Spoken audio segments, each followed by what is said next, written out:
എനിക്ക് വേൾഡ് ക്ലാസിക്കുകളൊന്നും അറിയില്ല. ടൈറ്റാനിക്കും ജുറാസിക് പാർക്കും മാത്രമാണ് ഞാൻ കണ്ടിട്ടുള്ള ലോക സിനിമകൾ. മലയാള സിനിമയിലെ ഏറ്റവും സക്സസ്ഫുൾ ആയ ഒരു സംവിധായകൻ തന്റെ ഇന്റർവ്യൂകളിൽ സ്ഥിരമായി പറയുന്ന വാക്കുകളാണിത്. അഭിനവ് സുന്ദർ നായകിന്റെ മോളിവുഡ് ടൈംസ് എന്ന സിനിമയിൽ അർജുൻ ഹരിദാസ് എന്ന കഥാപാത്രം ഇതേ ഡയലോഗ് ആവർത്തിക്കുമ്പോൾ അത് വെറുമൊരു കോമഡിയല്ല. മലയാള സിനിമയിലെ വലിയൊരു ഗ്രൂപ്പിസത്തെയും വ്യക്തിത്വങ്ങളെയുമാണ് സംവിധായകൻ ഇവിടെ പച്ചയായി തുറന്നു കാട്ടിയത്. Welcome to neon frames. മുകുന്ദനുണ്ണി അസോസിയേറ്റ്സിന് ശേഷം അഭിനവ് സുന്ദർ നായക് എന്ന ക്രാഫ്റ്റ്സ്മാൻ നസ്ലിനെ വെച്ച് എത്തിച്ച മോളിവുഡ് ടൈംസ് ഇപ്പോൾ വലിയ ചർച്ചയിലാണ്. ആദ്യത്തെ കാഴ്ചയിൽ ആരും ശ്രദ്ധിക്കാതെ പോയ ചില ഞെട്ടിക്കുന്ന ഹിഡൻ ഡീറ്റെയിൽസും റിയൽ ലൈഫ് കണക്ഷനുകളും സിനിമയിലെ സിംബലിസങ്ങളും ഈ വീഡിയോയിലൂടെ ഡീകോഡ് ചെയ്യുകയാണ്. നമുക്ക് ഏറ്റവും പ്രധാനപ്പെട്ട ഡീറ്റെയിലിങ്ങിൽ നിന്ന് തന്നെ തുടങ്ങാം. സിനിമ കണ്ട ഭൂരിഭാഗം പേർക്കും തോന്നിയ സംശയമാണ് അർജുൻ ഹരിദാസ് യഥാർത്ഥത്തിൽ ആരാണ്. ഇതിന്റെ ഉത്തരം കൃത്യമായി സംവിധായകൻ സിനിമയിൽ ഒളിപ്പിച്ചിട്ടുണ്ട്. അത് വേറെ ആരുമല്ല, ബേസിൽ ജോസഫാണ്. എപ്പോഴും വിനയം കാണിച്ച് തനിക്കൊന്നും അറിയില്ല എന്ന് പറഞ്ഞ് ആളുകളുടെ ശ്രദ്ധ പിടിച്ചുപറ്റുന്ന ഒരു ക്യാരക്ടറൈസേഷനാണ് അർജുൻ്റേത്.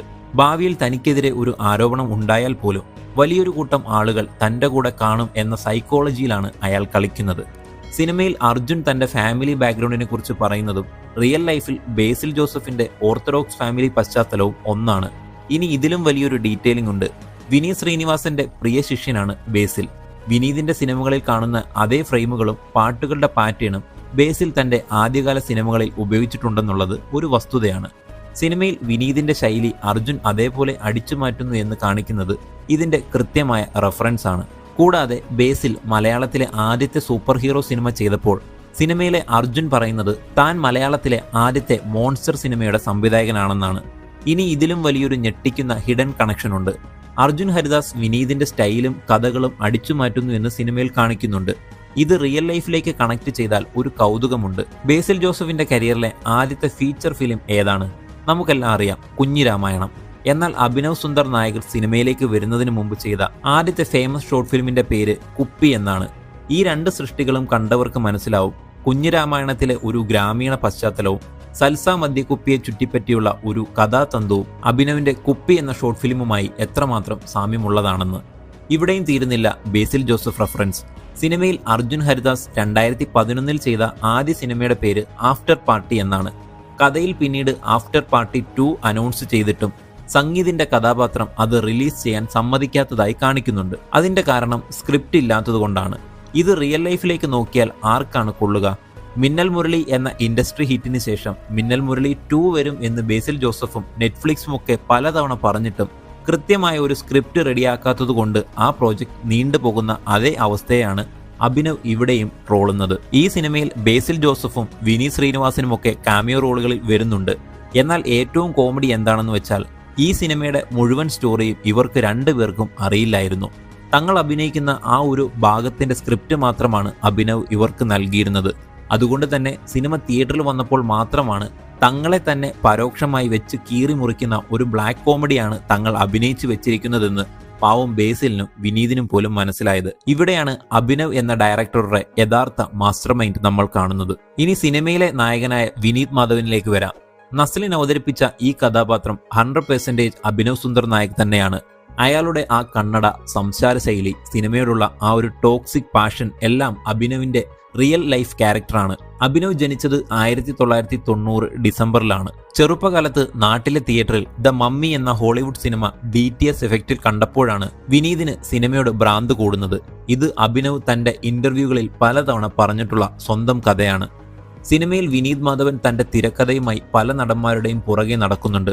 ഒടുവിൽ ജോജി, കുമ്പളങ്ങി നൈറ്റ്സ്, ട്രാൻസ് തുടങ്ങിയ സിനിമകളിലെ ഫഹദിന്റെ സൈക്കോ കഥാപാത്രങ്ങൾ വന്നതുകൊണ്ട് വിനീതിന് തന്റെ സ്ക്രിപ്റ്റ് പലതവണ തിരുത്തേണ്ടി വരുന്നു. റിയൽ ലൈഫിൽ അഭിനവ് മുകുന്ദനുണ്ണിയുടെ സ്ക്രിപ്റ്റ് എഴുതി ആദ്യം സമീപിച്ചത് നിവിൻ പോളിയെയായിരുന്നു.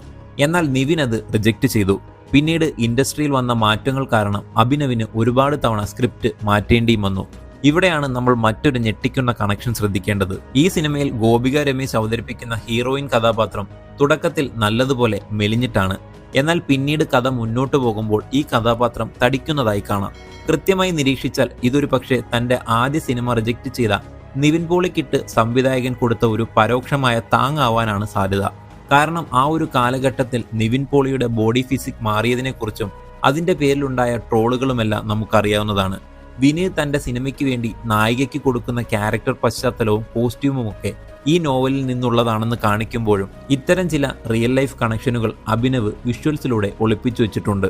ഈ സിനിമയിൽ വിനീത് പറയുന്നുണ്ട്, എന്റെ ആദ്യ സിനിമ എന്റേത് മാത്രമായിരിക്കും, ഒന്നിന്റെയും റെഫറൻസ് ഞാൻ എടുക്കില്ല എന്ന്. എന്നാൽ ഒടുവിൽ വൈക്കം ഡേവിഡിന്റെ നോവലിനെ ബേസ് ചെയ്താണ് അയാൾ സിനിമ ചെയ്യുന്നത്.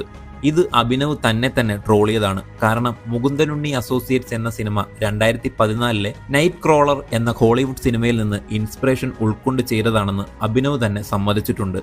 സിനിമ ആരോടും ചോദിക്കാതെ ഡിലീറ്റ് ചെയ്യുന്ന വിനീതിന്റെ സ്വഭാവവും അഭിനവിൻ്റേത് തന്നെ. ഗോദ സിനിമ എഡിറ്റ് ചെയ്തപ്പോൾ ഡയറക്ടർ ബേസിലിനോട് ചോദിക്കാതെ തന്നെ അഭിനവ് പല സീനുകളും വെട്ടിമാറ്റിയിരുന്നു. ഇനി ഈ സിനിമയിലെ ഏറ്റവും മികച്ച വിഷ്വൽ ഡീറ്റെയിലിംഗ് കിടക്കുന്നത് കഥാപാത്രങ്ങളുടെ വസ്ത്രങ്ങളിലാണ്.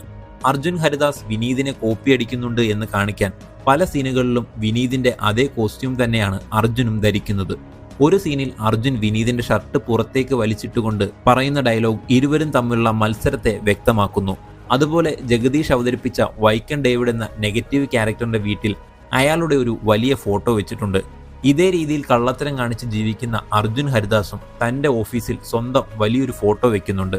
കഴിവുള്ളവൻ നേടിയെടുക്കുന്നത് കഴിവില്ലാത്തവൻ തട്ടിക്കൊണ്ടുപോകും എന്ന ഡെവിൾ സൈലന്റ് നോവലിന്റെ ആശയമാണ് ഇരുവരുടെയും ജീവിതത്തിൽ സംഭവിക്കുന്നത്. രാജേഷ് മാധവൻ ചെയ്ത ആനന്ദ സുധാകരൻ എന്ന സിനിമാ നിരൂപകൻ പ്രശസ്ത നിരൂപകൻ മനീഷ് നാരായണന്റെ 2011 കാലഘട്ടത്തിലെ ഇന്ത്യ വിഷൻ റോസ്റ്റിംഗ് ശൈലിയെ ഓർമ്മിപ്പിക്കുന്നതാണ്. അയാൾ മലയാള സിനിമയെ വിമർശിക്കുമ്പോൾ നസ്ലിൻ കസേരയിലിരുന്ന് വിരൽ ചൂണ്ടുന്നത് ഹോളിവുഡ് സിനിമയായ once upon a time in Hollywood എന്ന സിനിമയിലെ ഡിക്കാപ്രിയോയുടെ ഫേമസ് മീം റീക്രിയേഷൻ ആണ്. സിനിമയുടെ ക്ലൈമാക്സിൽ നസ്ലിൻ നടത്തുന്ന ആ വലിയ നന്ദി പ്രസംഗം മലയാള സിനിമയിലെ പല ഉഡായിപ്പ് ആളുകളുടെയും പേരെടുത്ത് പറഞ്ഞാണ് അവസാനിപ്പിക്കുന്നത്. ഇതും അഭിനവ് സുന്ദർ നായകിന്റെ മധുര പ്രതികാരമാണ്. തന്റെ ആദ്യ സിനിമയായ മുകുന്ദനുണ്ണിയുടെ തുടക്കത്തിൽ ആർക്കും നന്ദി പറയുന്നില്ല എന്ന് കാണിച്ചതിന് സിനിമാ സംഘടനകളിലെ പ്രമുഖർ അഭിനവിനെതിരെ വലിയ വിമർശനം ഉന്നയിച്ചിരുന്നു. അതിനുള്ള മറുപടിയാണ് ഈ നന്ദി പ്രസംഗം. അഭിനവിന്റെ സക്സസ് ട്രിലോജിയിലെ രണ്ടാമത്തെ സിനിമയാണ് മോളിവുഡ് ടൈംസ്. വിജയം നേടാൻ ഏതറ്റവും വരെ പോകുന്ന മനുഷ്യന്റെ കഥ ആദ്യ ഭാഗം പറഞ്ഞപ്പോൾ വിജയം ആഗ്രഹിച്ച് ഒടുവിൽ തോറ്റുപോയവന്റെ കഥയാണ് ഈ രണ്ടാം ഭാഗം പറയുന്നത്. A hate letter to cinema എന്ന് പറഞ്ഞുകൊണ്ടാണ് സംവിധായകൻ മോളിവുഡ് ടൈംസിനെ പ്രേക്ഷകർക്ക് മുമ്പിൽ അവതരിപ്പിച്ചത്.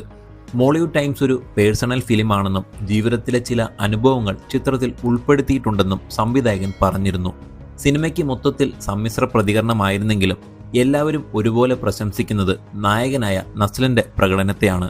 വിനീത് മാധവൻ എന്ന സിനിമാ പ്രേമിയായി നസ്ലിൻ കരിയർ ബെസ്റ്റ് പ്രകടനമാണ് കാഴ്ചവെച്ചത്. ശക്തമായ രാഷ്ട്രീയവും മോളിവുഡ് ടൈംസിലൂടെ അഭിനവ് സുന്ദർ നായക് സംസാരിക്കുന്നുണ്ട്. നായകനായ വിനീത് മാധവന്റെ സുഹൃത്തായ സുജിത്ത് എന്ന കഥാപാത്രത്തെ ചുറ്റിപ്പറ്റിയാണ് സംവിധായകൻ രാഷ്ട്രീയം പറയുന്നത്. സംവരണം കാരണം എല്ലായിടത്തും ജയിക്കുന്നവനെന്ന് സുജിത്തിനെ കുറിച്ച് സിനിമയിൽ പല കഥാപാത്രങ്ങളും സംസാരിക്കുന്നുണ്ട്. നന്നായി പഠിച്ച് മാർക്ക് നേടുമ്പോൾ പോലും ഇവൻ പഠിച്ചില്ലെങ്കിലും ജയിച്ചു പൊക്കോളും എന്നാണ് സുജിത്തിന്റെ രക്ഷിതാക്കൾ വരെ പറയുന്നത്. കോളേജിൽ നിന്ന് ഡിസ്മിസൽ ലഭിച്ച ശേഷം സുജിത്തും സിനിമയിലേക്ക് തിരിയുകയാണ്. താൻ നേരിട്ട അവഗണനകളെക്കുറിച്ച് അവൻ എഴുതിയ സ്ക്രിപ്റ്റ് പിന്നീട് സിനിമയാകുന്നുണ്ട്. എന്നാൽ സിനിമാ ലോകത്തും അവന്റെ ടാലന്റിനേക്കാൾ കൂടുതൽ അവന്റെ ജാതിയെയാണ് പലരും പരിഗണിക്കുന്നതെന്ന് മോളിവുഡ് ടൈംസിൽ പറയുന്നുണ്ട്. സംവരണത്തിലൂടെ വരുന്നവരൊക്കെ കഴിവില്ലാത്തവരാണെന്നും പഠിച്ചില്ലെങ്കിലും ജയിക്കുമെന്നുള്ള ഒരു ചിന്ത സവർണ മനോഭാവമുള്ള മലയാളികൾക്കുണ്ട്. അത്തരം ഉന്നത കുല ജാതർക്കുള്ള മറുപടി കൂടിയാണ് മോളിവുഡ് ടൈംസ്. സോ ഗൈസ്, അപ്പോൾ ഇതാണ് ഇന്നത്തെ നമ്മുടെ വീഡിയോയിലെ ഹിഡൻ ഡീറ്റെയിൽസും സിനിമയെ പറ്റിയുള്ള നിങ്ങളുടെ അഭിപ്രായങ്ങളും കമൻറ്റ് ബോക്സിൽ രേഖപ്പെടുത്തുക. വീഡിയോ ഇഷ്ടമായെങ്കിൽ ലൈക്ക് ചെയ്യാനും ചാനൽ സബ്സ്ക്രൈബ് ചെയ്യാനും മറക്കരുത്. വീണ്ടും അടുത്ത വീഡിയോയിൽ കാണാം. ബൈ.